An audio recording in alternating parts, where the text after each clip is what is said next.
வருகின்ற 27ஆம் தேதி இவர்கள் இங்கே பெரிய மாநாடு ஒன்று நடத்த போகிறாங்க. அது மிக சிறப்பான முறையில் நடைபெறுவதற்கான எல்லா விதமான ஏற்பாடுகளும் செஞ்சுட்டு இருக்காங்க. இன்றைக்கி இங்கே என்ன பூஜை ஆனது அப்படின்னா, இந்த மாநாடுனாக்கா ஃபுல்லாக நம்ம பந்தல் அமைக்கிறது வழக்கம். இப்போ நம்ம வீட்லேயா இருந்தோ எந்த ஒரு விசேஷங்கள் சிறப்பாக பண்ணாலுமே அந்த இடத்துல அற்புதமாக பந்தல்லாம் போட்டு தான் ஆரம்பிப்போம்.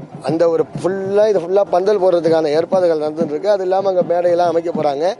எவ்விதமான தடைகளும் இல்லாமல் எவ்விதமான சங்கடமும் இல்லாமல் இந்த விழாவானது இவங்க நடத்த போகிற இந்த மாநாடானது சிறப்பாக நடைபெறுவதற்கான எல்லா ஏற்பாடுகளும் செஞ்சுட்டு இருக்காங்க. அதற்கு முதலாவதாக அந்த பந்தல் எதை வச்சு அமைப்போம், மூங்கில் வச்சு அமைப்போம். இன்றைக்கி நவீனமாக பல விஷயங்கள் வந்திருந்தாலும் நம்ம மூங்கிலுக்கு முதல்ல அதுக்கு மஞ்சள் குங்குமம்லாம் பூசி எல்லா தெய்வங்களையும் பிரார்த்தனை பண்ணி, என்ன விசேஷம் அப்படின்னா இன்னைக்கு பூஜைக்கு எல்லா தெய்வத்தினுடைய பிரசாதமும் வந்தது. ஏதோ இந்து தெய்வங்கள் இல்லை, அனைத்து மத பிரசாதங்களும் இந்த சுவாமிக்கு எல்லா விதமான ஆசீர்வாதங்களும் சுவாமி கிடைச்சிருக்கு. ஆகையினால இந்த பந்தகால் முகூர்த்தம் எவ்விதமான தடைகளும் இல்லாமல் சிறப்பாக நடைபெற்றது. இவர்கள் மனதிலே எண்ணியவாறு இந்த மாநாடானது எல்லாம் வல்ல அம்பிகையின் அனுகிரகத்தினாலும் அனைத்து தேவதைகளின் பரிபூர்ண அனுகிரகத்தினாலும் சிறப்பாக நடைபெற எல்லாம் வல்ல அம்பிகை அங்காள பரமேஸ்வரியை பிரார்த்தனை செய்யும். மத சார்பாகவும் வழிபாடுபடுது. 3 மதம் வழிபாடு, 3 மடங்கள் அனைவரும் வந்திருந்தாங்க. அனைவரும் அவர்கள் ஆலயத்திலே பிரார்த்தனை செய்து எல்லா பெரிய பெரிய கோவிலில் இருந்து அந்தந்த ஊர்லேருந்து வந்திருப்பாங்க இல்லையா, அவெல்லாம் அந்தந்த கோவிலில் பூஜை பண்ணி பிரசாதம் எடுத்துன்னு வந்து பல நதிகள்லேருந்து தீர்த்தங்கள்லாம் எடுத்துன்னு வந்து பிரார்த்தனை பண்ணாங்க. எல்லாமே சிறப்பாக நடந்தது. உங்கள் பேர் சாமி? என் பேர் விக்னேஸ்வரன். என்னென்ன தகவல்? நாங்கள் தூத்துக்குடி மாவட்டத்திலேருந்து வந்திருக்கோம். இன்றைக்கி இந்த விழாவில் பங்கெடுத்ததில் எங்களுக்கு ரொம்ப சந்தோஷமாக இருக்குது. தளபதி சொன்ன மாதிரி எல்லா ஜாதி மதங்களையும் கடந்து இந்த விழா கொண்டாடப்பட்டிருக்கு.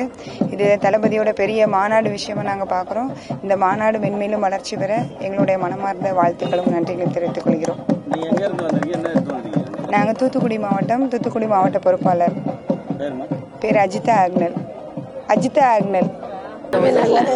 எல்லாம் ஒரே தான். நாங்கள் தூத்துக்குடியில இருந்து வந்திருக்கோம். நல்லா சிறப்பாக நடந்துச்சு. நல்லா வெற்றிகரமாக தளபதி வெற்றிகரமாக வரணும் எங்களுடைய ஆசை. தளபதி வெற்றியா வரணும்னு எங்களுடைய ஆசை. முதல்வரா வரணும். 26 முதல்வரா வரணும்.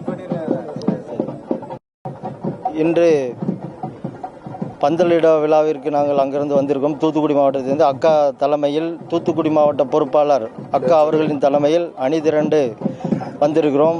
ஏறத்தாழ ஒரு 10 வண்டியில் வந்திருக்கோம். தூத்துக்குடி மாவட்டத்திலிருந்து ஏறத்தாழ ஒரு 10,000 பேர் கிளம்புவதாக நாங்கள் எல்லா அக்கா எல்லாம் சொல்லியிருக்காங்க.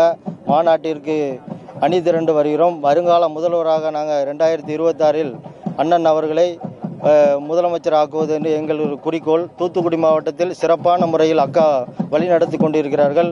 இந்த வெற்றி பாதை தமிழகம் முழுவதும் மக்கள் எதிர்பார்த்து கொண்டிருக்கிறார்கள். 2026 தேர்தலை மக்கள் எதிர்பார்த்து கொண்டு வருகிற 27/10/2024 ஆண்டு மாநாட்டை மக்கள் எதிர்பார்த்து கொண்டிருக்கிறார்கள்.